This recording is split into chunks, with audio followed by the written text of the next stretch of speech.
Hello, can everybody hear me? Yes, we can hear you, Ellie. Good, thank you. You're welcome.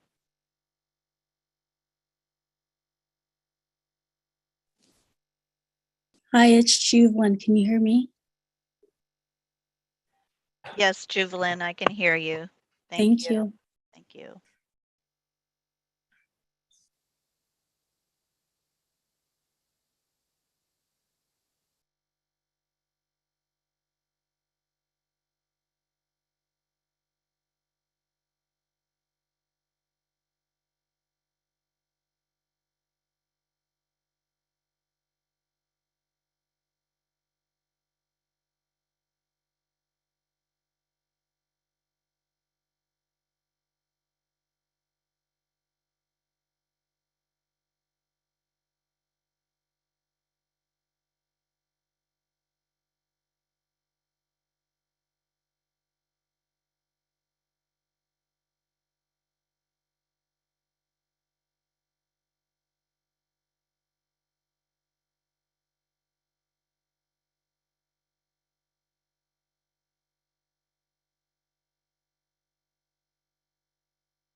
Good morning, testing. Make sure my audio mic works. Yes, we can hear you. Thank you, Peter. Thank you, Pam.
Mia, you guys are on mute.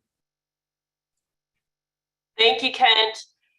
We're still sorting some things out in the room real quick, but we'll hop on live here in just a second. Great. Thank you.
Hello, I'm not sure who's here, but if you could help, I'd like to join by Zoom, but the Zoom passcode is not working.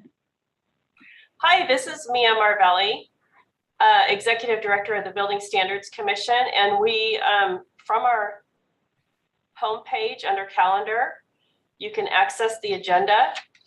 And if you clip copy the numbers and the letters below this Zoom link and paste that into your browser, that should open up Zoom. Thank you, Mia. Sure. I'm looking at the calendar invite I have when I registered for it. It says join meeting by Zoom. It's a link and it has an ID number 8857896. That didn't work and I tried the passcode 305993. When I clicked the link to like the materials, it took me to the generic DSA page. So I'm a little lost. Would you just let me know could you just tell me the correct passcode to enter if you could find that more quickly than I don't want to delay the meeting, but I'm going to speak during the open forum agenda item 2. So Okay, so is there a way we could get that? I'm gonna turn it over to Barbara real quick and let her explain. So hold on one second here. Hi, I'm Thank you. the meeting ID you noted was 7 digits and it should have 4 other digits. So I have 885-7896-1664. Oh, okay. I see it went on the next line. I didn't see it. Great. I should be able to get in on Zoom. Then respectfully ask permission to speak during item 2. Don't move ahead off that until I get in, okay? I'll log in now. Okay, doke. Thank you. Bye.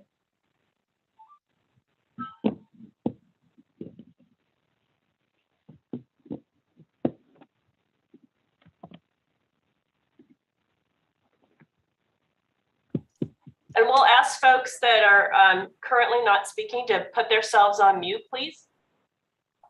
Oh, I will do. I apologize.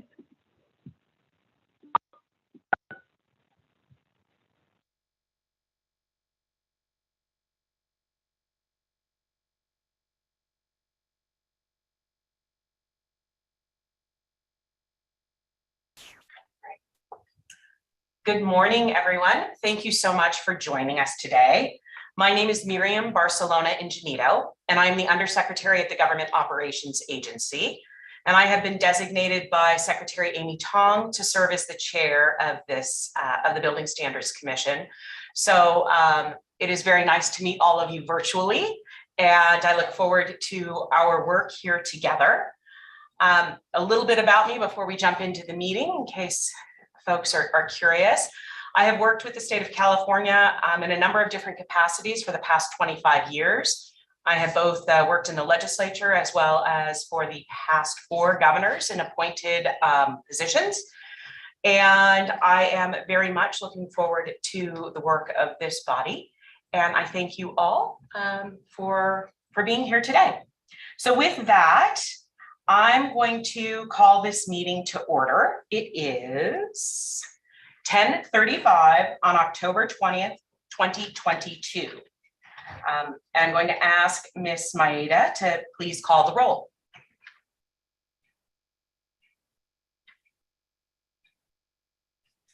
Undersecretary Ignacio, Present. Commissioner Micketton, Commissioner Sasaki, Here. Commissioner Haskin, Yep, I'm here. Commissioner Patel, Here. Commissioner Stockwell, Here. Commissioner Alegre, Here. Commissioner Klaus Buckner, Here. Commissioner Santillan, Here. Commissioner Ramirez,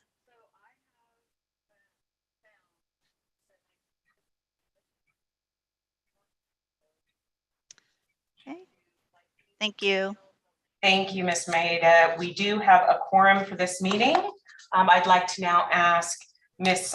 Trusley, could you please load the flag for our virtual meeting so that we can recite the Pledge of Allegiance together? Apologies for interrupting. I just would really like to be able to join by Zoom, and the passcode is still not working.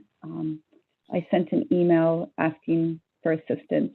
Because I can't see you, it's very difficult. Is there any way someone could help me to access the Zoom? Yeah, I'm going to ask you to call the main line that's listed on the agenda, which is 916-263-0916. And possibly somebody at the front desk will answer the phone. They'll all run out and let them know, and they can walk you through the process of joining via Zoom. Thank you. And what was the area code? 916. Got it. Okay, thank you so much. I'll go back on mute. Apologies and everything. Thank you.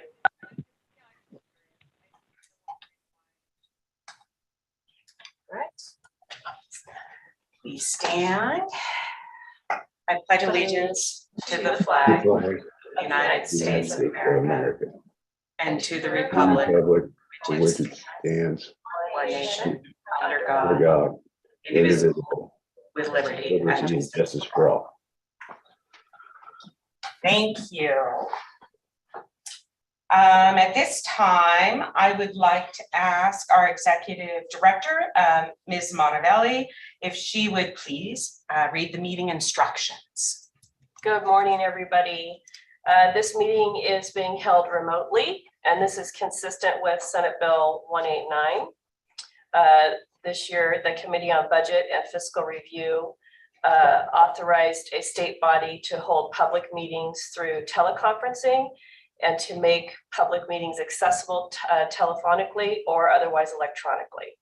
The meeting can be viewed on the CBSC YouTube channel linked on the meeting agenda. I would like to remind the viewers that there is a 45-second delay if you're watching on YouTube. Excuse me. The public may provide comments on each agenda item by calling in on the teleconference number provided on the meeting agenda or by using the raised hand feature in Zoom. Instructions are provided on the back page of the agenda. If you have difficulty with the technology, please call our main line at 916-263-0916. And we'll have someone answer the phone and make sure they help you get into the meeting. We've already had someone have some challenges getting on. So when we get to that agenda item, we'll be sure and pause, or we can always come back to that agenda item as well. So if you wish to make a comment on a specific agenda item, please listen for the commission chair to ask for any comments from the public. Once comments are received from the public in Zoom with their hands raised, the commission chair will then take comments from the public on the Zoom phone. And Barbara Tresley's here to help us with that. At this time, please take yourself off of, once you're called, please take yourself off of mute and announce your name and who you are representing before making any comment. Please mute yourself when you're done commenting. The chair will continue through the call queue until there are no questions remaining. The commission will then proceed to the next agenda item. If possible, please call from a landline using the telephone handset only. This enhances the commission's ability to hear your comments clearly. Calling from a speakerphone or a cell phone reduces the quality of the audio and makes it much more difficult for your comments to be clearly heard. Staff will summarize any comments that we've received that were received by October 12th. But however, we did not receive any comments, so we have nothing to summarize at this time. So at this time, I'll turn it back over to Undersecretary and continue with the meeting. And I think one of our commissioners is calling us, trying to get online. So Okay. step away for a second. All right, so we are at agenda item number 2, where we're looking for comments from the public on issues not on this agenda. So again, comments regarding the items not on the agenda may be briefly discussed during this time, but no action may be taken by the commission. At this time, I would like to remind the public who wish to speak on item 2 to put yourself in the queue now by using the raise hand feature on Zoom, or to listen for me to ask for some additional comments from the phone and unmute yourself at that time. So if you would like to identify yourself and please state your name clearly. Let's see here. Do we have any hands raised, Ms. Trusley? So we have Linda. Okay. Linda Hutchins Knowles, if you may. Yeah, thank you. Good morning, commissioners. I didn't see this agenda item on there, so I thought I would speak now. Let me know if I am missing my boat and there's a chance later on the agenda to speak. But I am Linda Hutchins Knowles. I am sorry, I'm tired. I work for Actera as the e-mobility and advocacy senior manager. And I'm also one of the co-leaders of the EV Charging for All Coalition. As you know, we spoke with you at the meeting in December and understood at that time it was too late in the code cycle to make any adjustments. So we have been advocating from the very beginning this time to try to make adjustments to the intervening code cycle. I have to confess, this is my, beginning engagement with the agencies in this format. So I'm not exactly 100% clear on how your commission interfaces with HCD on this topic, but I do understand that they're responsible for developing a proposal to bring to your attention. And I'm wondering, if you have a role of advocating with them yourself and bringing your wisdom to that. And in case you do, I would like to share with you one key point to make today. So at the meeting in December, there did seem support from the commissioners, several of you, that you understood the urgency for equity in the code, and that since 2015, single family homes have been required to be EV capable, but multifamily housing EV capable doesn't really work because it's not EV ready. There's too many barriers to do that. So the multifamily residents have been waiting since 2015 for equity. And we would like that to happen in this intervening code cycle. And we've been engaging with HCD, but there's one place that we're not really breaking through, and that is about focusing on parking, not on parking spaces, but on the units. And I'd like to share with you a brief analogy to help you understand why that's so important, so that then when you are talking with HCD, perhaps there's a way that we can help make that communication clear why it's so important. So have anybody of you heard of the Coldwater Flat analogy? Is there anybody familiar with Coldwater Flats? Ms. Hutchins, we're going to ask that you provide comments and information to the commission, Yes. but this is an opportunity for the public to provide information to the commission, but not necessarily an engagement of a workshop Right. The commission's role is independent of the workshop phase. So if you could just provide your Good. comment, that would be great. Thank you so much. I won't ask for that then a response. Sorry. So up until even the 1960s in this country, most or a lot of the low-income housing did not have hot water.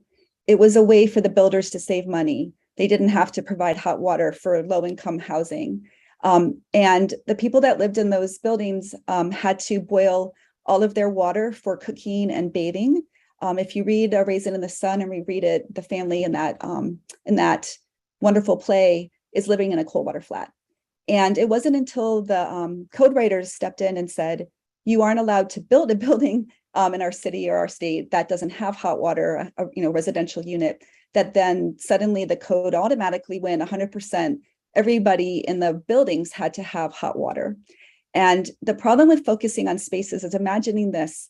If the people had been told in those buildings, okay, 50% of you will get hot water now, and 50% still won't, and you will need to wait for incremental, code process so we can catch you up eventually.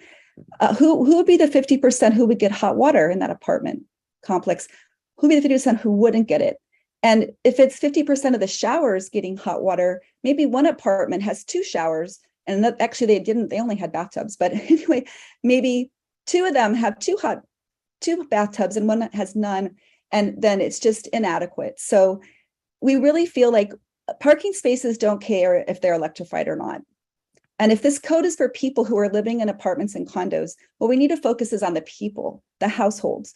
And so if 100% of the households can have EV ready charging, then every household has the access to participate in the EV revolution that the governor is leading so ambitiously and admirably.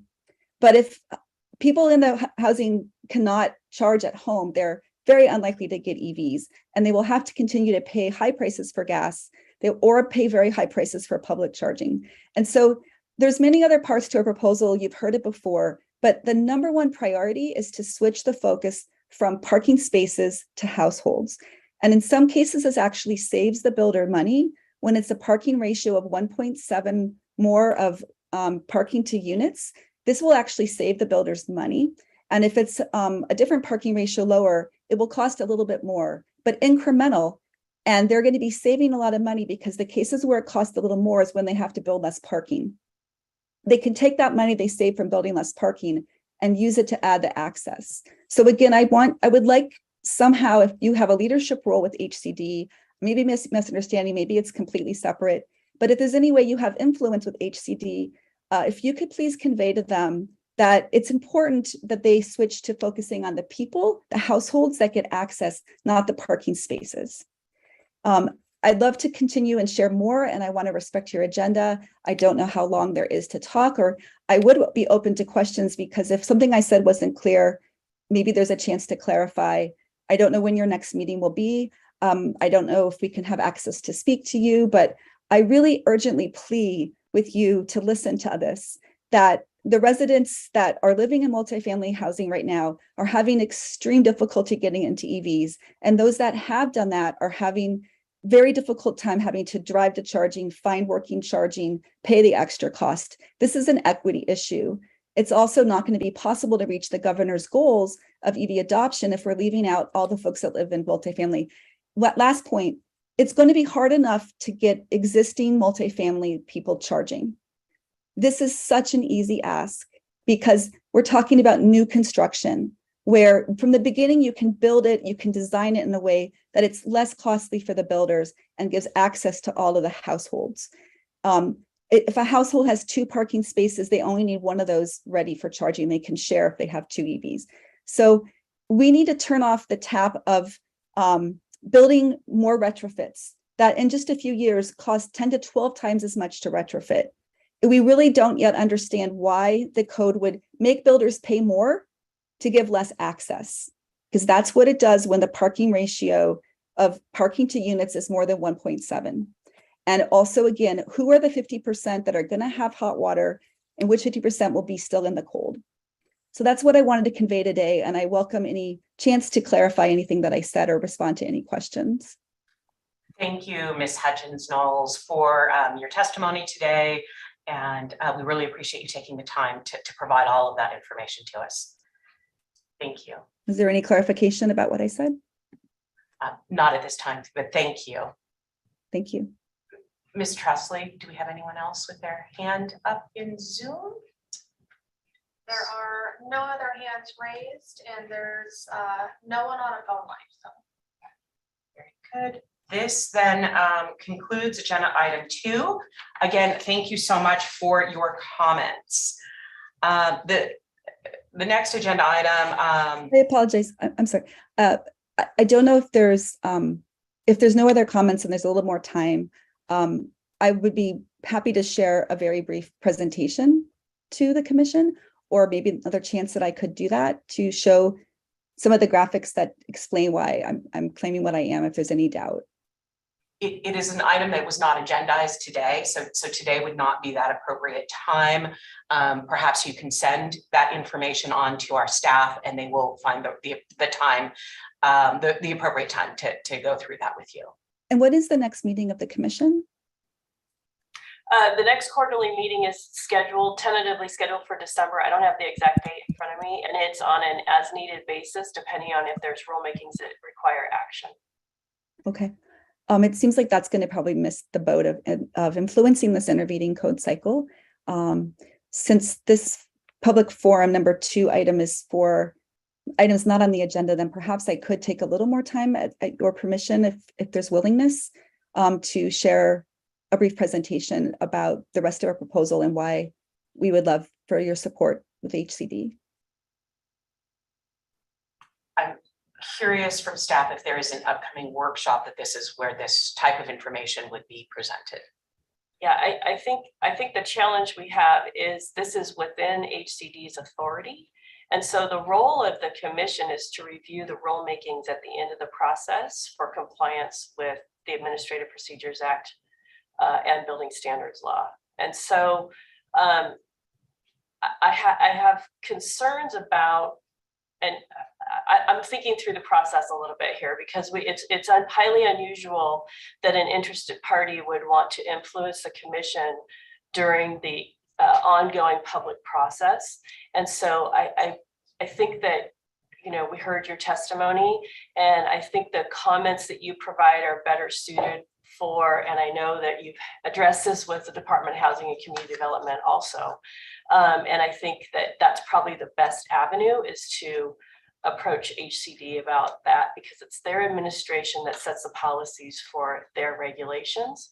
And then the commission would again review the rulemaking at a later time. So, okay. So with all due respect, I don't want to cut you off, but with all due respect, I do want to comply with the process that's in place. of course, yeah, because you're the ones who approve it overall. I didn't know if you had a role in approving the content, or if, like you said, it's really just literally making sure that they dotted the I's and crossed the T's. And so I'm happy to have an offline conversation with you. Thank you. You can email our office and we can talk through the process again. I'm happy to do that. Okay, thank you. Yeah, all right. welcome. Thanks for your attention and time today. I appreciate it. Thank you. Again, thank you so much. So the commission will now convene in closed session as authorized by Government Code Section 11126, so that the commission may confer or receive advice from the Office of the Attorney General. So I think that you're going to move us magically to a Zoom conference, or the technology is beyond me, but we're in good hands.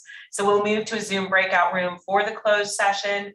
The main Zoom meeting, the teleconference line, and the webcast will remain open during the closed session, and the main Zoom meeting will continue to be recorded. So participants can stay on the line while waiting for the closed session to complete. And Barbara, are there any special instructions for the commissioners?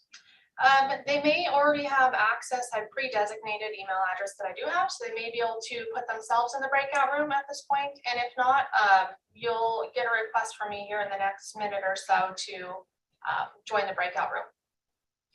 And there's quite a number of us going into that breakout room, so we probably do need a couple minutes just to let you know. Thank you.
welcome back. The commission has concluded its closed session discussion. No action was taken during the closed session. I do want us to take a 5-minute break and come back. And while we're doing that, maybe we can make sure that the audio is working both on YouTube and that folks can hear us now that we're all back. So see you in 5 minutes. Thank you.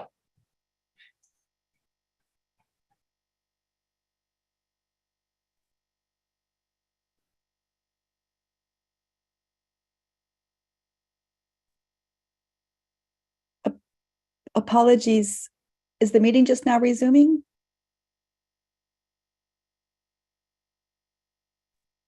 Taking a 5-minute break. You're taking a 5-minute break now? Yeah. And so we'll come back at like 11:45? Yes. Okay, thank you.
Welcome back, everyone. Just making sure I see that all of the commissioners make it back.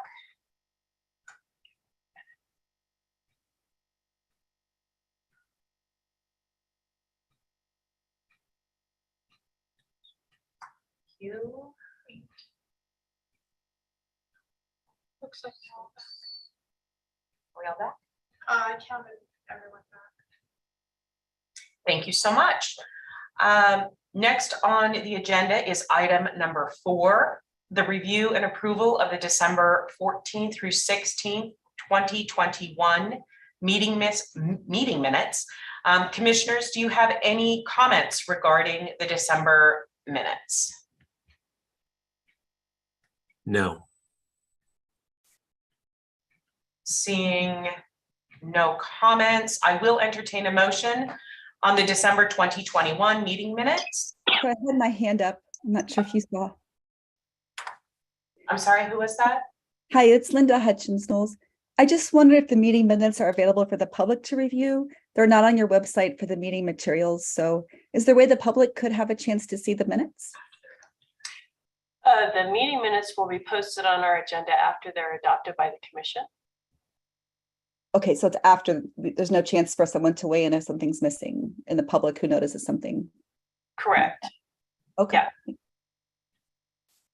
Sorry. Okay, so I will now entertain a motion. Commissioners, Motion to move the minutes as presented. Commissioner Sasaki, seconds.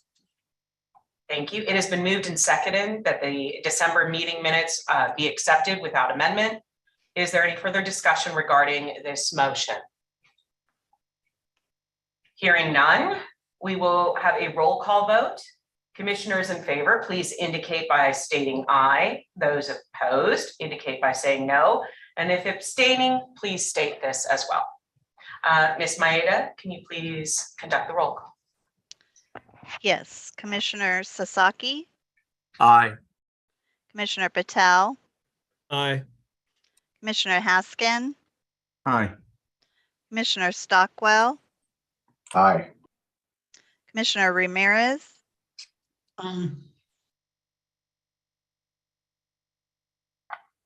Commissioner Ramirez. Hi, can you hear me? Yes, I can hear you. Thank you.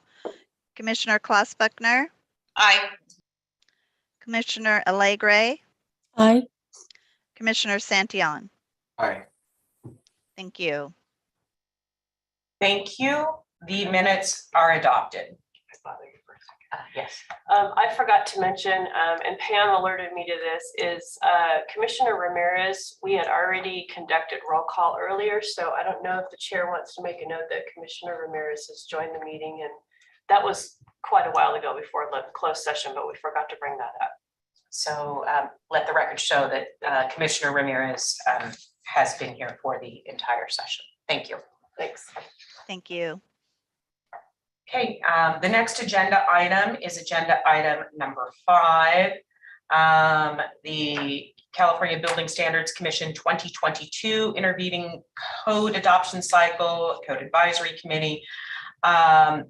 Executive Director Mia Marvelli, will you please discuss the advisory committee members' vacancies? Certainly, yeah. Thank you for this opportunity. I just want to harken back and remind the commission, and for those on the call, that every 3 years, the commission, and this is in alignment with the triennial code adoption cycle, the commission has a subcommittee that reviews applications for code advisory committee members. And then that committee then makes a recommendation to the full commission to appoint members, and there's roughly 50 plus members for the various 6 code advisory committees. And then those code advisory committees review the technical merit of the proposed code change each code cycle. So these members are volunteers and they're knowledgeable in their technical profession, and they're selected for those reasons. And they serve that 3-year term. Well, the tricky part about that is they're utilized for the triennial code adoption cycle, and they sometimes only meet once per code cycle. And then they members are reused for the intervening code cycle, which is the cycle we're in right now. And the committee meetings, the code advisory committee meetings, will be next spring. And so what our ask is would the commission be willing to delegate authority to the Building Standards Commission staff to fill any vacancies? And I can give you a little context is we only know of 2 vacancies currently, and they happen to be ex officio non-voting members. And we haven't solicited the code advisory committee members yet for the future meetings because we don't have those dates set.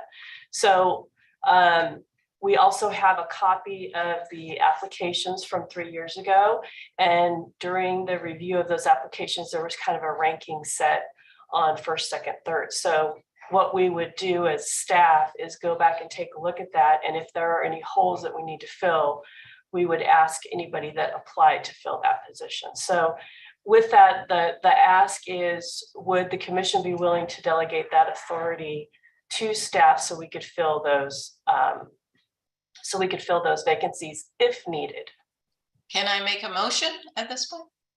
Is that what we do, or we just defer? Do you take comments from the public before you make a motion and vote? Ms. Hutchinson Knowles, in a moment, we're going to go first to the commissioners for discussion on this item and entertaining any questions that the commissioners themselves have, please. Okay. And then we will then move to public comment, and then we will take action on it and delegate that. So we'll start with comments and questions from the commissioners. So as a previous code action committee, I don't see any issues with that. As a matter of fact, that's what we've done in the past, and it's worked out beautifully. So. Okay. This is Commissioner Klaus partner. Sorry, I forgot to mention who I am. Thank you. Any other commissioners? This is Commissioner Santillán, and I agree with Commissioner Klaus-Buckner. My only question is, are we going to, I'm not sure how to put it, will this be limited to certain committees, certain types of members, or is just if there's a vacancy? Because I know we've seen it in past committee meetings where we don't have enough applicants and we have to go back out, and it is a, it holds up the process. So maybe you can describe that a little bit more, Mia? Certainly. Yeah, thank you. That's a great question. Yeah, so you're right. During the last triennial, we had holes anyway. We had vacancies anyway. And so I'm not looking to fill those positions. It's more of, we had somebody filling a position. I'll use the fire official as a very good example because there's only a couple of fire officials. And so in the case of the fire official, in my opinion, it's pretty important that we have a fire official serving on the committees that they're needed for. So there's only certain committees. And so if there were not, I would go first to the applications and I would check those. And if those folks were not available, I may have to go out and solicit and ask, is there a representative that could fill this position for this particular meeting? So it would be very specific. The good news about the code advisory committees is there's generally 9 slots. And so even if we have 1 or 2 vacancies, it's not the end of the world because we have quorum. I would be more concerned if we were going to risk quorum or we were missing a very special technical expert on that committee. Does that help answer your question? Yes, it does. And I also support the request as Commissioner Klaus-Buckner just noted. Yeah, this is Commissioner Patel. I was also on that committee that helped put together the list of recommendations for the commission approved for the advisory committees. I would agree as well. These are ex officio positions that you're mentioning that are vacant as well, and I think those are basically the state agencies, and you'd have a better handle on that than us as far as replacing those folks. So I'm totally in favor of it. Thank you. Other commissioners before we move to? Yeah, as a discussion item, a quick point of clarification. So we have 2 subcommittees within the commission, and the code adoption committee, it's my understanding that this is part of their responsibility as the code adoption committee. Does that normally get, do they meet separately and then they have their opinion? I know Commissioner Santillan and Commissioner Patel, you're both on that committee, so I'm assuming that that's that's already, your opinion's already coming from that, but I just want to make sure that whoever's on that code adoption committee has the opportunity to chime in on that, since that's more specifically under their responsibilities. Yeah, that's actually the ask, is to bypass the need to go back out, do an application process, have the subcommittee vet that, and then go to the commission and ask for the nomination. So in this instance, it would bypass that code adoption committee process. Again, we're not looking to select all 50 members again. We're looking to select some onesie twosies to fill in the gaps for the intervening code cycle. So I'm glad you raised that question, because I don't want it to be assumed that we would go back to the code adoption committee, the subcommittee of the commission, and ask for verification with them. Is that help answer that question? And this is Commissioner Klaus Bruckner. The onesies and twosies at this point are non-voting members. So, and also it's amazing that all the other positions have decided to stay in that position. So it's a pretty easy procedure for staff to take over at this point, I think. So. Well, I don't want to misrepresent the ask, so sorry. Currently, we only know of 2 vacancies, and they are ex officios. That's correct. What's happening is in the next couple months, we're going to be selecting the dates for the Code Advisory Committee meetings, and we will go out to the members and we will say, are you available for this meeting? Are you still willing to serve? And if they say no, that's where we may have to fill other gaps besides the 2 vacancies we currently have. So I want it for, full transparency. I want to be clear that you guys know the ask is a little more than just filling these 2 vacancies, possibly. But you're still talking about non-voting positions in those committees, or just generally speaking? Generally speaking, we currently know of 2 vacancies that are non-voting, but it could be the case that someone else could say, hey, I'm a voting member on the Building, Fire, and Other committee, and I'm unable to attend, and BSC staff would want to fill that vacancy for the intervening code cycle. This is Commissioner Klaus Bruckner. That's been, to my recollection, that's been the procedure in the past as well. I think we've only met once every 3 years to do this, right? Correct, yeah. In the past, it's gone pretty smoothly, so that's all I can say about that. Yeah, I agree. I think we did the heavy lifting when we did I'm sorry, this is Commissioner Patel. I think we did the heavy lifting when we did the 3-year cycle, the triennial cycle, to put the best people on these committees. And I think you've got the application, so I'm okay in the intervening cycle if you want to go ahead and fill that in. Thank you. Okay, again, this is Commissioner Haskin. I agree with that. If it's for intervening code cycle, I just want to make sure that if this is one of the responsibilities of the committee, that the committee isn't losing the opportunity to do that. But if they're meeting once every 3 years and this is intervening, yeah, I have no problems with that. That sounds reasonable to me. This is Commissioner Santillan, and just to add, Commissioner Haskin, we do meet, as Commissioner Patel just noted, and it's after we meet that we identify those vacancies, that then, if I'm understanding correctly, the staff would be able to go and try to solicit additional applicants, but the committee is the one that decides. And again, it's been pointed out, do the heavy lifting. Thank you. Thank you for the clarification. All right. Do we have, so we do the motion and then, sorry, yeah, the motion. Or you can do. Member public next, right? Before there's a motion? Public comment first?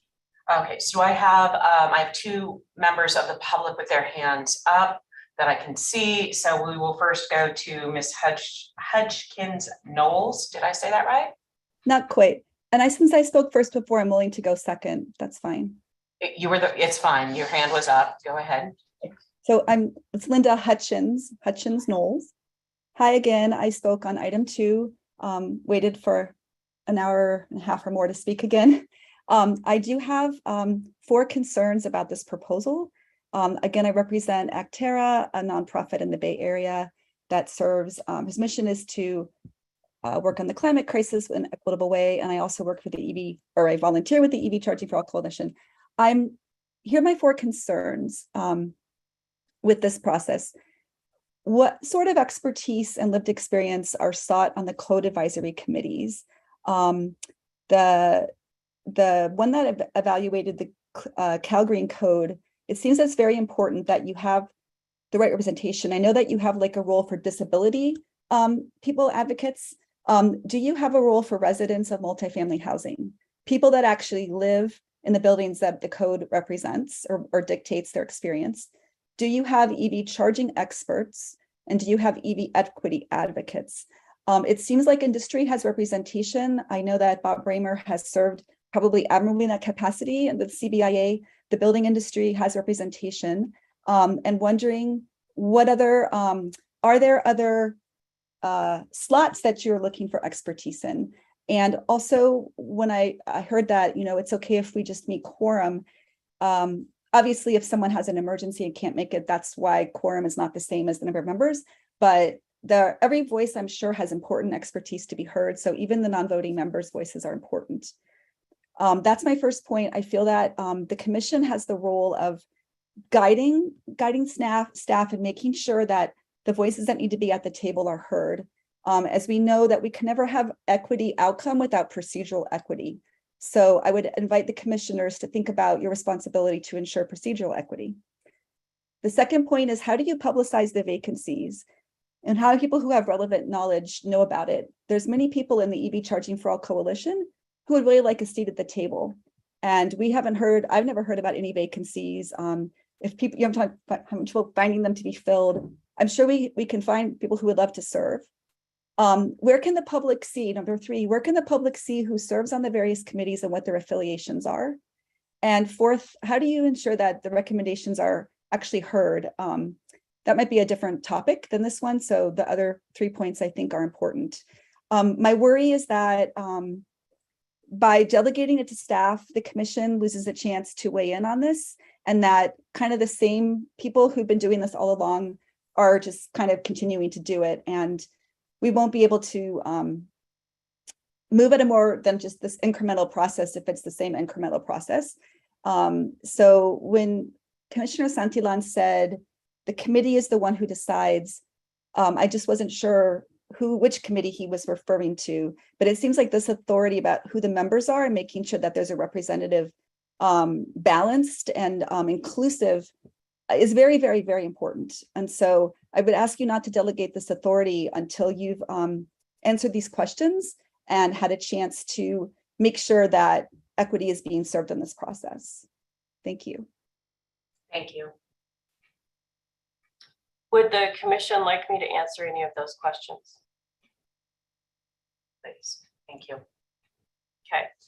So the Code Advisory Committee membership is actually laid out in the California Administrative Code, which is Part 10 of Title 24. It mentions the position for each 6 committee. It talks about the application process. It talks about, I believe, the nomination process, and it is a 3-year process. So the ask today was the members are already selected for 3 years, and the ask today was to fill in any vacancies if needed for the intervening code cycle. And I can talk again offline about details about how the Code Advisory Committee membership is the application goes out to our listserv. It's a call for applications. The applications come to this Building Standards Commission office, and then we conduct a public meeting where the Code Adoption Committee, a subcommittee of the commission, actually selects meeting. The nominees are selected by the commission and they serve 3 years. So that process is documented in part 1 of Title 24. I think that answered 3 of the 4 questions. Thank you. Just a clarification. So when you say that, basically it sounds like the nominees were already approved for the triennial, and now there might be a few gaps. So you're asking for permission to just fill those gaps. Where would you go to fill them? Would it be people that are already on the list, or are you going to be trying to just recruit new people? And if so, will that be a transparent process, similar to the other one, where people know there's openings, have a chance to apply, to be considered? Yeah, great question. We will go look at the applications that were already submitted last code cycle, because they have been vetted by that committee and the commission, and we would select from those folks. And then would it be appropriate for the commission to encourage representation when you're doing the selection? Is that a role that the commissioners have to say, it looks like we don't have any residents, apartments, or condos that are living in them on the commission, or it looks like we don't have this expertise. So when you go to that list, please, staff, could you try to fill in those voices? Would that be appropriate for the commission to do? Or Well, within the responsibility? The membership is listed in the administrative code, and on each committee, there's actually public representation along with the other technical representation. So the commission would need to ask that the staff develop a rulemaking to change the regulations if we were going to change the makeup of the committees. But the intent is to have public representation on each committee. So Wow. in the membership, I can talk offline about this a little bit more, but the membership is listed in the regulations that we follow. Thank you, Mia. And Yeah. I apologize because I don't want to take up your time, just answering my questions. That's not the purpose of this meeting. But what I guess I'm getting at is I would like to encourage the commissioners to actually make a motion and propose that when you're looking at that list of the public, if some of the public live in apartments and condos, then that would be a voice that would be really good to hear for the Calgary intervening code cycle that relates to multifamily housing, because some of the public live in single family and don't understand that. And so this is an opportunity that the commission has to actually help get those voices heard now, and still follow all your procedures. So if commissioners, I'm just making an appeal to you. If you feel that it's important for the residents that actually live in the buildings to be heard, and maybe some of those people that have applied already from the public, if that could be a priority given to them being selected, that would be very welcomed for procedural equity. Thank you. I'd like to move to Mr. Raymer. Thank you. This is Bob Raymer with the California Building Industry Association, also representing the Building Owners and Managers Association. And I would just like to speak in strong support of what Mia is asking for here. I've served on the various code advisory committees dating back, I think, to the late 1990s. But I can tell you that even though there's 9 formal members, voting members of these committees, we each have sort of our expertise. And when there's 1 or 2 missing, all of a sudden, and you've got hundreds and hundreds of pages of code proposals to go through, we often sort of lean on each other for expertise in certain areas. And so it's always great to fill up the voids when they happen. I know it's not very often, but and it's timely that this is being discussed today, because after the intervening cycle is over, CBI, CalBO, and the architects will probably be approaching a BSC to maybe tweak the Part 1 regulations, the administrative code, that when the code change committee gets together, and actually formally appoints members to the code advisory committees to also appoint alternates in case down the road vacancies occurs or somebody can't maybe attend the meeting. And so you basically have somebody already waiting in the wings for an event like this. But in the meantime, we strongly support what Mia is proposing here. Thank you. Thank you. I don't see any other hands raised on Zoom, so I'd like to turn to Ms. Trusley. Do we have anybody on Zoom calls? There are no phone participants at the moment. We're good. All right. That concludes the public comment portion, and I will turn item 5 back over to the commissioners and entertain a motion at this time to consider the selection for the Building Standards Commission to allow the executor to staff. Is that how it was worded? So, yeah. To provide staff the ability to fill any vacancies necessary for the 2022 intervening code adoption cycle. Do I have a motion? Motion to approve Commissioner Klaus Bruckner to allow the Building Standards Commission staff to fulfill any positions that open during the intervening cycle within the Code Action Committee. Thank you for that. Do we have a second? Commissioner Santillan, second, and I will just ditto with Commissioner Glassberger. The item has been moved and seconded. Is there any further discussion by the commissioners regarding this motion? Commissioner Sasaki, so getting back to the comments, the first comment, I guess the question, not procedurally, but how it would work if there were, let's say a vacancy comes up and it was the Code Adoption Committee was asked to review whatever potential candidates for filling that. Is that a possible scenario? Meaning it would be, I guess, back in the Code Adoption Committee's purview to approve a candidate for vacancy. And of course, I mean, vacancies can come up at any time, so it would mean that how many people are on the Code Adoption Committee? Commissioners? 3. I believe it's 3. I'd have to double check, but I think there's actually more than that now. Yeah, I think so. I think we added, I think there's a full 5. Eric was on there. So I think we were 4 or 5, I believe. Anyway, it's a question. I know that obviously it would take more time in order to do that. I don't know how time sensitive, I guess, filling the vacancy or figuring that out, right? I suppose it would depend on when the vacancy happens and what's going on in the near future, right? I mean, I'll be honest, sometimes we don't find out there's a vacancy until 2 weeks before the meeting. I mean, we're going to do our best effort to go out to the Code Advisory Committee members early and say, here's our projected Code Advisory Committee date. Can you serve?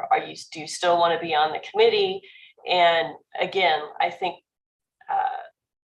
we didn't have a lot of vacancies last code cycle. That's not necessarily an indication this code cycle, but you know, I think I want to make sure I answer the question, because what I'm hearing is the motion is go ahead and let this Building Standards Commission staff fill a vacancy as needed for the intervening code cycle only, not in perpetuity.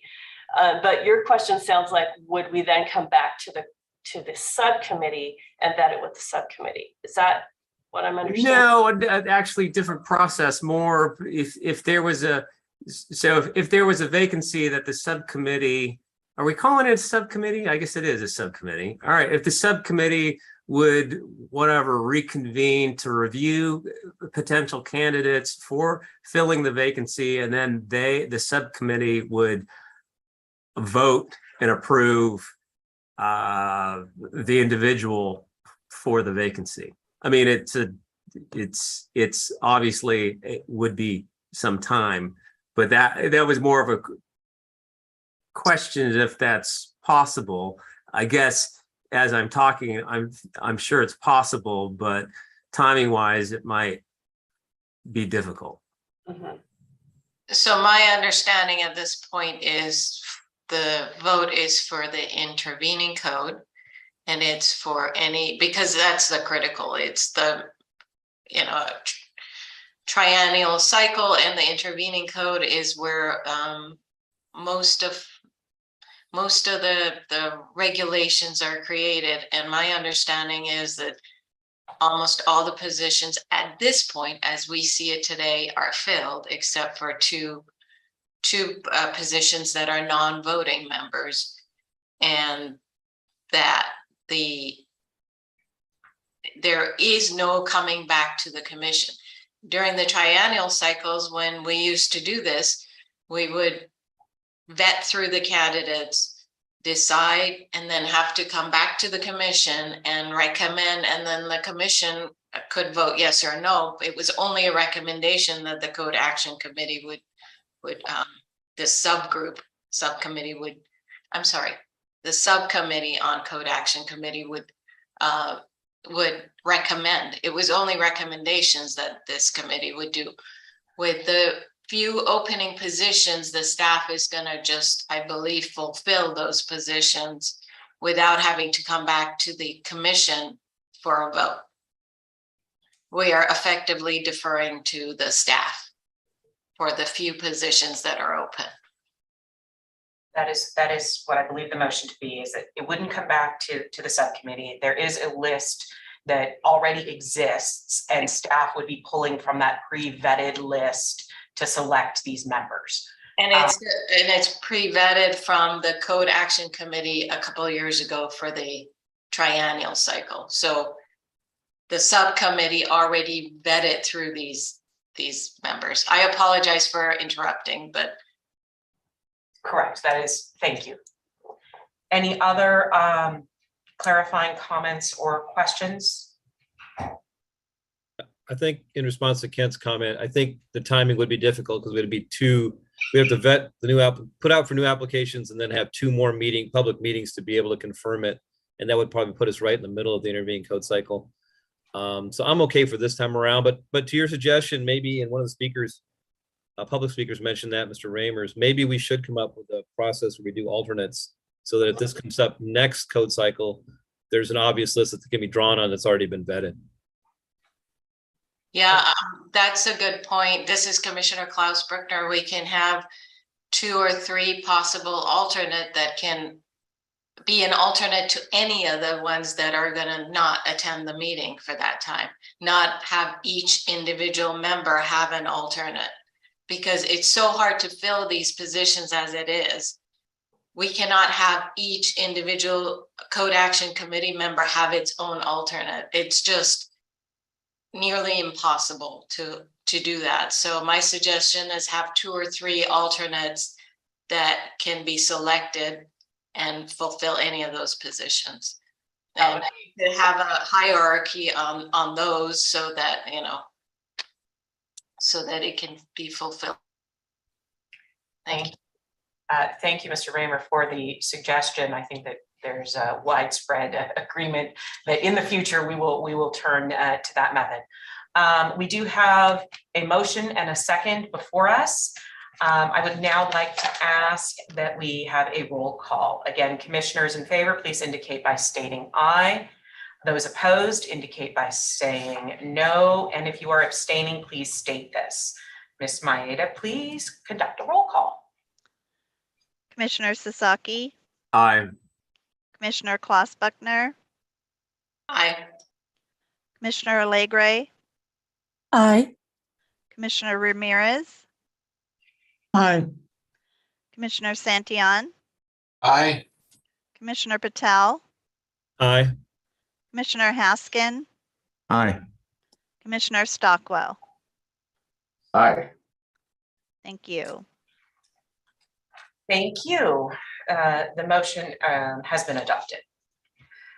I'd like to now move to agenda item number 6, the executive director report, to provide us an overview on other commission business. So Ms. Marvelli, take it away. Thank you.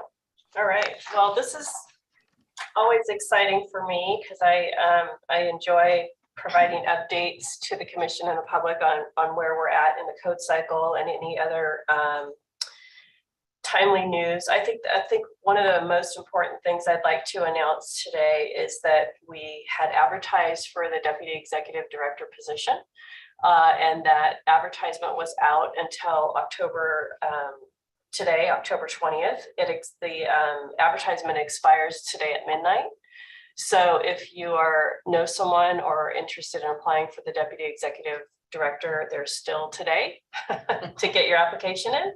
And then of course, there is some time involved in reviewing the applications that we receive. They're ranked, and then we would conduct interviews to hire the person. And then I'm not anticipating having anybody on board until maybe close to the end of the calendar year. That would be very hopeful and helpful. So the other thing to announce is, as you all know, you have copies of your 2022 version of Title 24. The building standards staff has completed the errata process with the publishers. And the erratas will be published just before the effective date of the code, which is January 1 of 23. There'll be a small errata for part 2, both volumes 1 and 2. There'll be an errata for part 2.5, part 5, 6, the energy code will have an errata, part 9, the fire code, and a small errata for part 11. I'm happy to say these are not extensive in nature, so there were minimal publication errors or missteps, at least to this date that we know so far. The other thing to note is, as we've been talking about throughout this entire meeting, we're in the middle of the intervening code adoption cycle. The staff here have been developing code changes since January and February. We've been conducting workshops. Well, let me back up a second. Those code changes would result in the supplement to the 2022 code, which would be the blue pages, right? And they would be published January of next year, and they will be effective July 1 of 2024. So that's what the supplement entails. But that process includes our early pre-cycle outreach. And so staff here have conducted 4 workshops, and we're calling it the Cal Green Carbon Reduction Workshop. We did that in conjunction with the Division of the State Architect and the Department of Housing and Community Development. That is to discuss several items in Cal Green that address carbon reduction, greenhouse gas, such as whole building life cycle assessment, reuse of existing buildings, and potentially a prescriptive approach for global warming potential environmental product declarations. So that will be in a future code package or in the intervening code package. We conducted 4 electric vehicle workshops. Again, those were in coordination with DSA and HCD. BSC also conducted 2 bird-friendly workshops. These are additional Cal Green regulations for voluntary regs to create exterior bird-friendly buildings, non-residential. And then also BSC and DSA conducted an all-gender workshop, which would be amendments to the California Plumbing Code to provide an exception for all-gender multifamily restrooms. So I want to remind everyone that that's just BSC's effort. The other state agencies also conduct their pre-cycle outreach. A great example is the Office of the State Fire Marshal has conducted multiple workshops where BSC and HCD and DSA attended. And that was to explore the adoption of chapters 6 through 11 and chapter 13 of the International Existing Building Code. Those chapters are not currently printed in the 2022 edition of the California Existing Building Code. BSC and other state agencies participated in those workshops to vet and receive feedback from the interested parties. Just a process reminder, the importance of the pre-cycle workshops is to comply with the Administrative Procedure Act and the Part 1 regulations. And we conduct workshops to solicit input where the proposals are complex or large in number and cannot easily be reviewed during a comment period. So that's the purpose of pre-cycle, and that is a requirement for the state agencies. So I think at this point in the calendar year and in the cycle, most of the workshops, and the reason for that is there's quite a bit of internal review with the departments to review the cost benefit analysis, the justification for the code changes, and their administration needs to review it and approve it before it's submitted to our office, the Building Standards Commission, to start that next phase of the process, which is the code advisory committees. So the due date for those code packages is December 1. And we anticipate to receive anywhere from 18 to 19 code packages from the different state agencies. That date launches where BSC staff reviews the code packages for compliance with the Administrative Procedures Act. We prepare the documents for public viewing. We post them to our webpage, and they are assigned to a code advisory committee. And that code advisory committee meeting will, well, let me back up a little bit. They're assigned to a code advisory committee, and that meeting will be, and the materials will be published approximately 15 days prior to the public meeting. We anticipate those code advisory committee meetings to be held in early spring. So we're looking at February, March sometime. And then once that process occurs, the rulemakings go out for public comment, which will be later in spring. And then next July, and we're still tentative on this because we have some leeway with Bagley Keene, we can conduct a virtual meeting up until July 1 of next year. So our hope is to have a July meeting where all these rulemakings will be heard. We also have to deal with what venue is available. So we haven't set the dates yet for the summer meetings. And that'll probably be a multi-day meeting where we hear all the rulemaking packages. One last little tidbit. The 2021-2022 legislative session is complete. And there were 6 bills signed by Governor Gavin Newsom that directly impact BSC. And they really are specific to sustainability. And so we're working on an expenditure authority request so that we can possibly have funding to implement that legislation.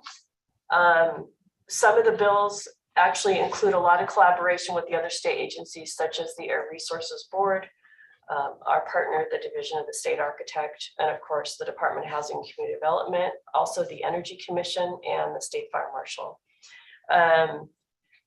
I won't list all of those bills. We'll be sending out an information bulletin later this year that talks about several other bills as well that impact building standards as a whole. So you can look for that. And I think that's about all I have, but I'm open to any questions from the commission. Thank you so much for that report. And I do see that we do have some questions from our commissioners. Ms. Klaus-Buckner. Did I say that right? You guys have to forgive me. First time in here, so thank you. Not at all. Don't even worry about that. We've had in the past difficulty hitting the commission, but has had difficulty getting hit with deadlines where we cannot kick back changes to agencies for further study when there were concerns with certain parts of the proposed changes.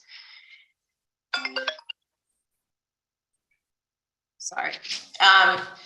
Is there an opportunity? Are we going to be given a little more time so that we have an opportunity if there is a serious concern with certain sections of the proposed changes that we can kick it back for further study? Are we going to have that opportunity this time around, or is it going to put us in that difficult position that we've been having trouble with in the past?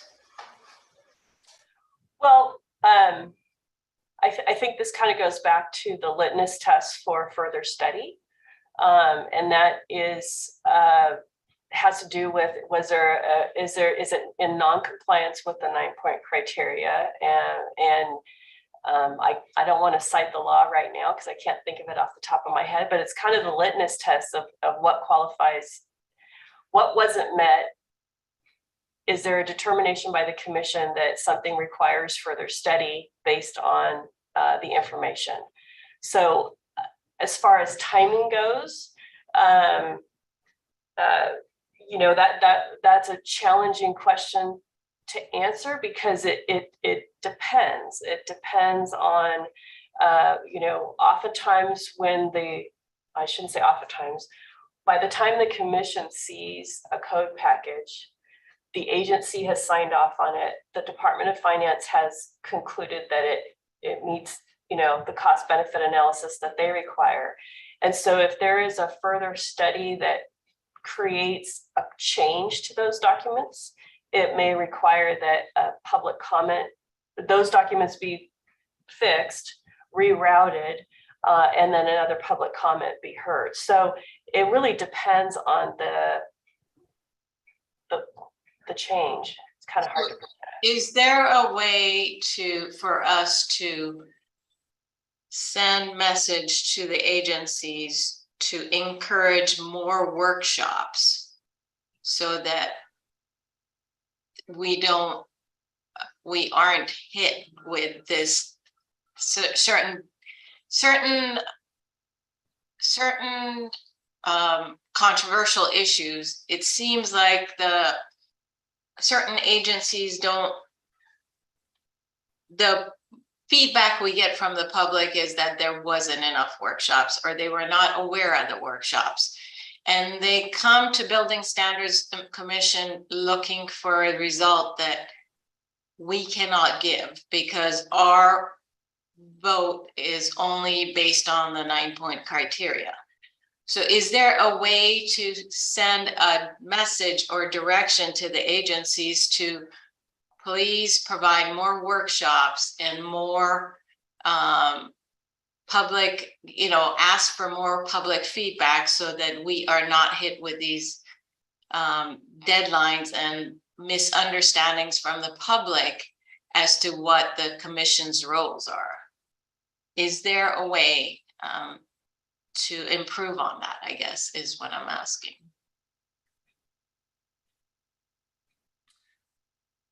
Well, it's a little bit challenging to answer because it's really it's the state agency's authority and determination and their administration to determine what their code proposal is going to be. It is based on the pre-cycle outreach. The requirement in Part 1, the wording pretty much aligns with what the Administrative Procedure Act says. Essentially, it's that you know, every state agency that has authority to propose standards, you know, we maintain a list, which is the listserv that we all maintain at our respective agencies, and that you notify the interested parties of the code change, which is being done, and that you conduct workshops to solicit input. I think again, it's the challenge of what's the commission's role to intervene on what's being done and when. So I don't really know how to answer that question specifically. I understand what you're saying. I didn't mean to put you in that situation or position, but this time around, if things come up where the public's complaint is, hey, we didn't know about these. Hey, we didn't have enough workshops. We didn't have an opportunity. I'm going to start asking questions on how many workshops did you have? How much outreach did you do? Because as an example, DSA has turned things around. So in my opinion, so amazingly, they've done the outreach, we're not getting the kinds of complaints from the public that we used to, and they do an amazing job. So I think there is a path forward. I know we can't make everybody happy, but I think that I wish there was a way to, let them know that, reach out to the public, make it available, make it easily accessible, the meeting dates and notices and everything, and provide as many workshops as necessary to satisfy the majority of the questions that are, coming up as a result of the changes. So, but maybe that's my own personal gripe. Again, it's to protect the public, and it's again to protect the people of California. But we'll see. I guess we just have to see how it moves forward from now. And I'll be asking some questions if things are not going as smoothly as expected. I appreciate that. Commissioner Patel, I'll add this though, Ellie, is I've been looking at the workshops and I've noticed that for all of the categories that Mia's mentioned, there's been at least like 4 workshops for each one, and they're all posted online on our website for the Building Standards Commission. So there's good participation, and I think they're holding in a plenty of workshops. I think it's definitely been an improvement. The other thing I'd say is that we don't have control of when the state agencies bring forward their packages, and that's why we're often moving meetings and trying to accommodate the 3-year deadline. But in defense of the agencies, I'll say this. When they come to us late, it's usually because they're holding extra public meetings to get to us. So I just want to assure the public that when things do get delayed coming to the Standards Commission, it's usually because they're holding more public outreach at the front end to be able to get to us. So it's not that the public's not engaged. I think the public is frustrated sometimes that they can't come to the Building Standards Commission and have us overturn what's been going through the different committees and processes before it gets to us. And I can understand that frustration. I think people say, hey, I participated in the process. I didn't get the results I wanted, so now I'm coming to you to get those same results. And I think that's where we get the struggle, where our role is really confined to the 9-point criteria at that point. And I think that's where their frustration is. So maybe, I think we've talked about it before, is maybe making that point ahead of time before the meeting gets started, that this is what our role is. Maybe having the workshops remind people that, hey, the workshops are here for you to work. This is where the language gets drafted. Don't expect to go to the last step and then have everything overturned that's gone through the process. So maybe it's just educating everyone during all those workshops that this is the process. Don't expect to come at the end. And I don't know if that helps, Ellie. What do you think? It's fair enough. That's very fair enough. I just saw such a turnaround with DSA that was amazing. And I think path forward for agencies, it is feasible to have a lot of public input. And that was my only input, is can we let the agencies know? But the answer, my guess, is no. But I think they're aware of the controversial issues, and they will put more workshops out there, hopefully.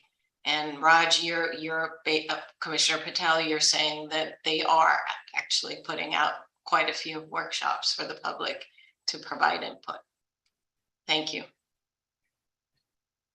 Thank you. Any other comments from commissioners? Okay. At this time, I would like to remind the public who wish to speak on item 6 to make sure that you put yourself in the queue by either raising your hand, and then we'll move to the Zoom telephone line. So we will first turn to Ms. Hutchins-Knowles. Yes, thank you. You got it right. I am so delighted to hear this conversation, and I really want to thank Commissioners Klaus Bruckner and Patel, all who've spoken on this. Thank you. I think this is a combination of public maybe not understanding the role of BSC, like you said, hoping you could do more than you can, but it's also the other issue is not the quantity of meetings. That's not what matters. It's the quality.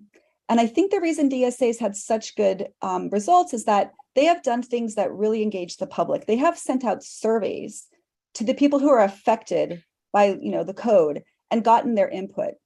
And I haven't to this date seen any surveys from the EV charging workshops or the carbon reduction workshops, if you're all considering electric vehicles there. I haven't seen any surveys.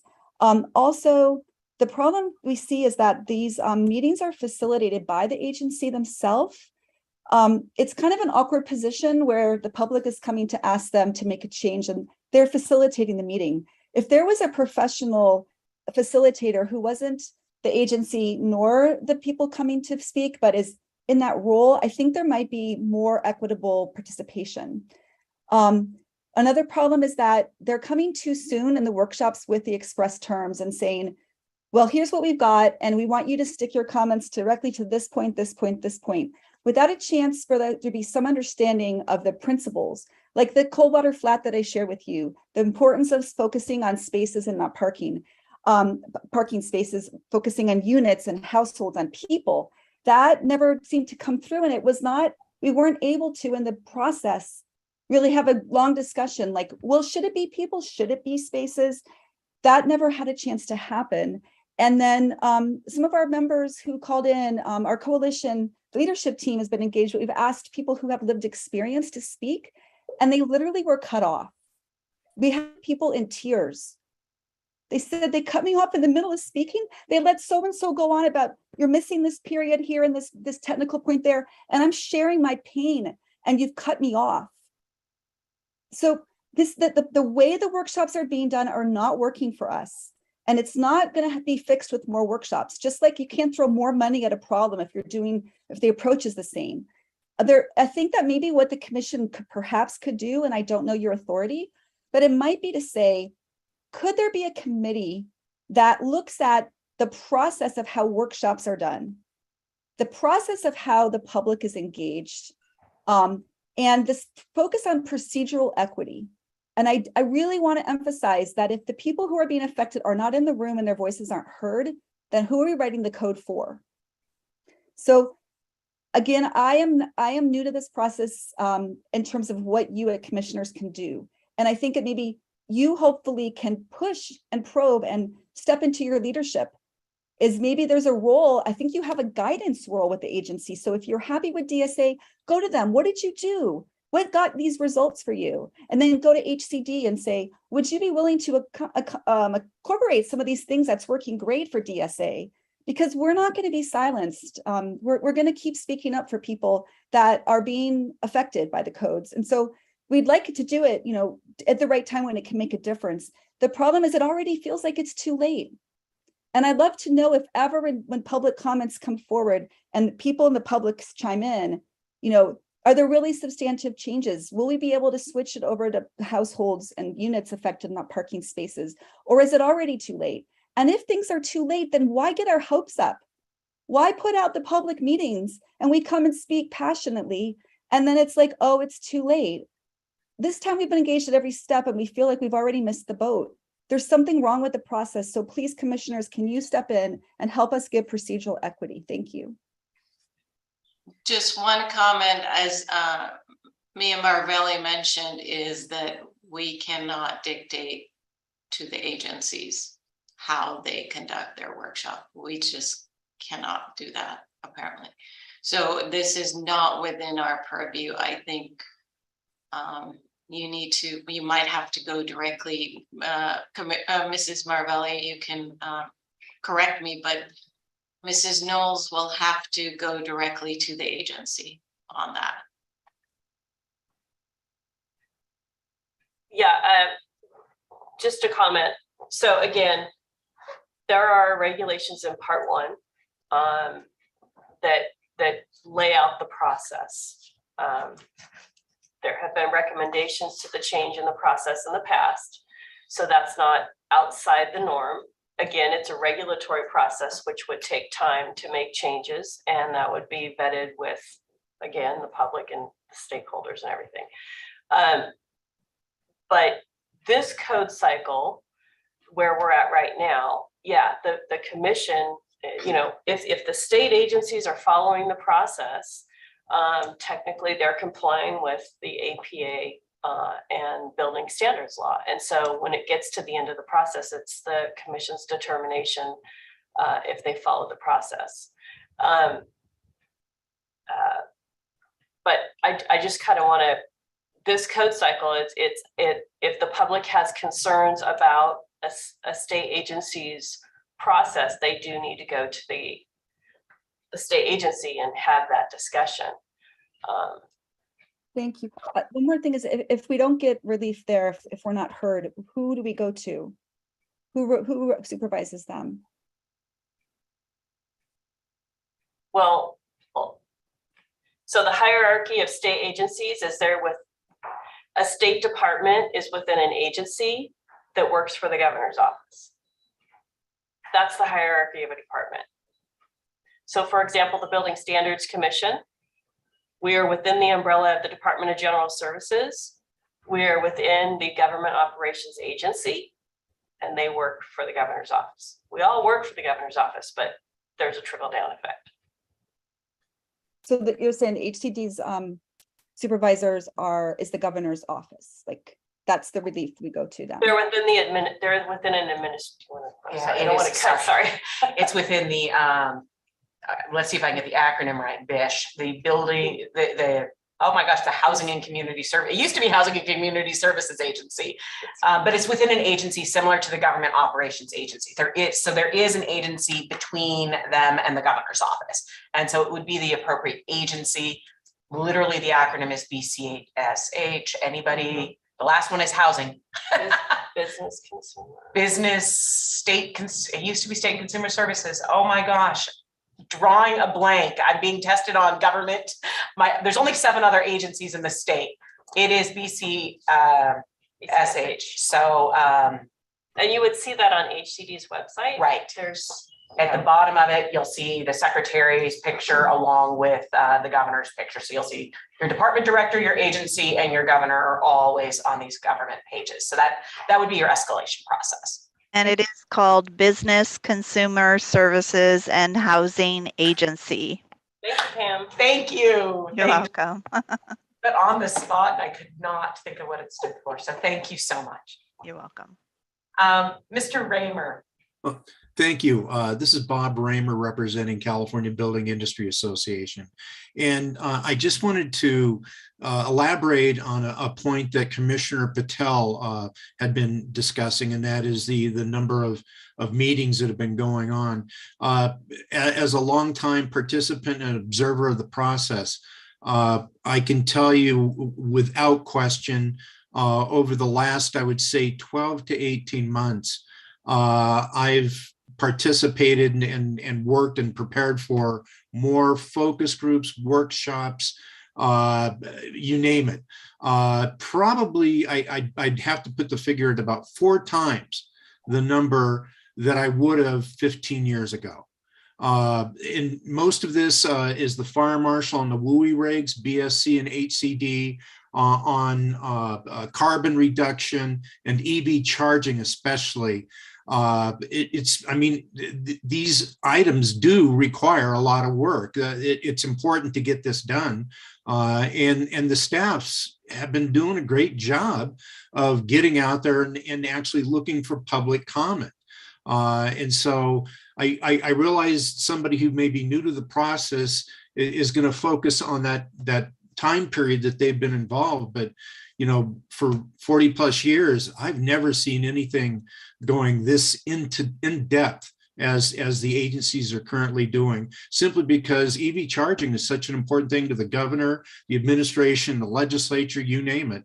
A lot of times being put into that, and will continue to be put in. Thank you. Thank you. Commissioner Haskin?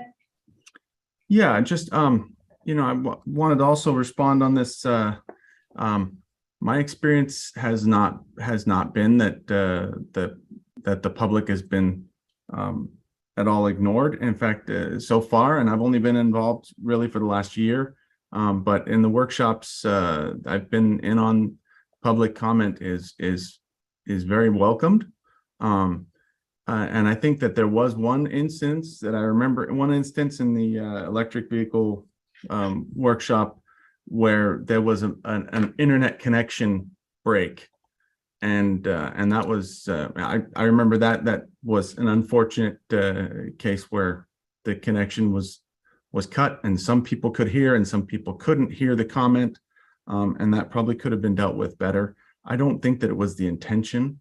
And going back and watching the video recently on that, I don't think it was the intention to silence anyone. I think that it might have been misinterpreted. But if that's the one that you're talking about, I think that it was just a matter of, the internet connection of the host cut out, and the comment was cut off, and they had silence and dead air from their end.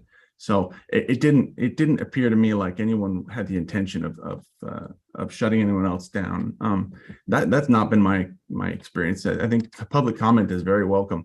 What I have noticed is that it's not usually more than one or two people that call in that don't already have some business on the agenda. There's not usually a lot of public comment. You get a lot more public comment at a city council meeting than we have in these workshops. So by all means, continue to pay attention and get involved and make comments. That's great. I mean, the public should have their. It's better if that stuff, if items and issues are brought up in these workshops, that's much better for the rest of us in this process, so that we don't waste a lot of people's time and energy kicking something back after code language has already been put together. So yeah, definitely public comment is supported, I think. Great. Thank you, Commissioner Haskin. Commissioner Ramirez?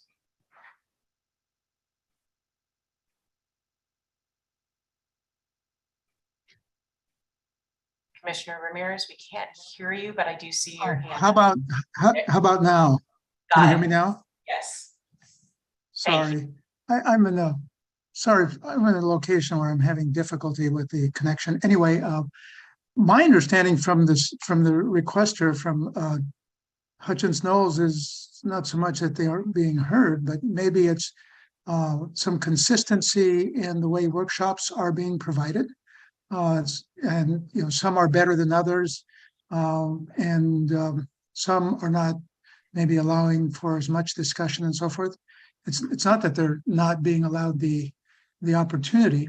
It's just maybe the quality of the opportunity isn't where it should be from her perspective.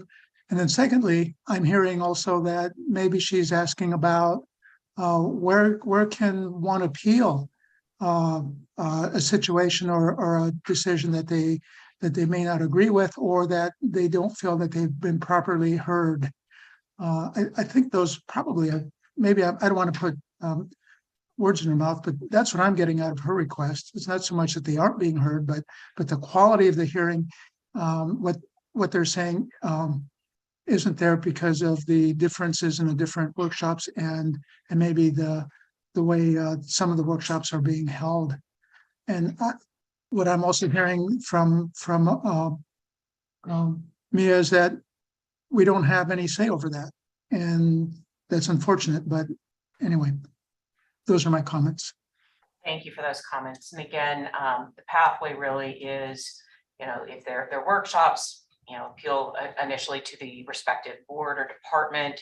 And then if you're not feeling continue to be heard, then it goes up to the agency, the appropriate agency for the respective entity state agency that you're dealing with. So I really appreciate everybody's comments and discussion on this. And I'd like to see, before we move to the next item, Ms. Trusley, is there anyone on the telephone that would like to contribute also to this conversation? There are no telephone participants. I think Linda has a hand back up there. My apologies. I know that I have my chance to speak, and I just wanted a chance to respond because Mr. Haskin referred to me and referred to the comment I was making. It's not actually the one I was talking about. I'd like to just have a chance, just since this is on the record, I'd like to just have a quick moment to address it. Quickly, please. Thank you. Yes, quickly. Yes. So I know that when you're talking about, she also was a bit hurt because there was a technical problem, and it wasn't, it was, but it could have been handled better, as you put it. But another member, another multifamily resident, her last name is Racine. You can look at the record and listen to her. But she was in, they said, could you please, finish making your point quickly? There's a sense of being rushed. And certain folks who had very technical comments had as much time as they wanted, it seemed.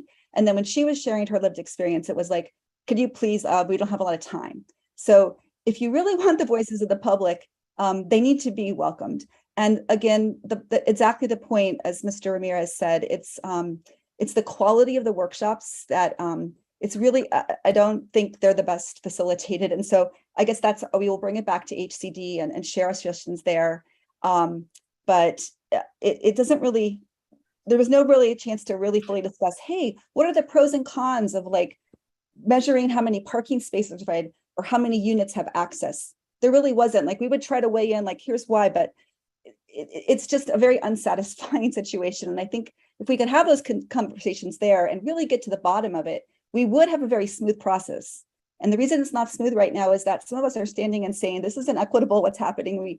We're trying to get relief. So I appreciate your guidance. I'm sorry, with Ms. Marmelli, what is your name? I don't know you. I wanted to thank you for clarifying that the agency, and yeah, just, I have some questions answered today. So I do appreciate the time you've given me. And, all of us, we all want the same thing, I think, right? We all want equity and we all want EV charging adoption. And so we're all working with our different roles trying to make that happen. And I thank you for your time. Thanks. Thank you. That does conclude our public comment portion of this item. There is no action required of the commission. And I'd like to next turn to agenda item number 7, which is future agenda items. Do any of the commissioners have any items they wish to be placed on future agendas?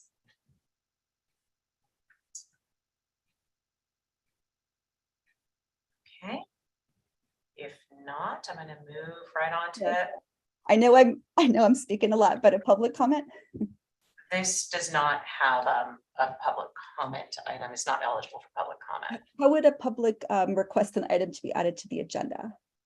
You can reach out to Ms.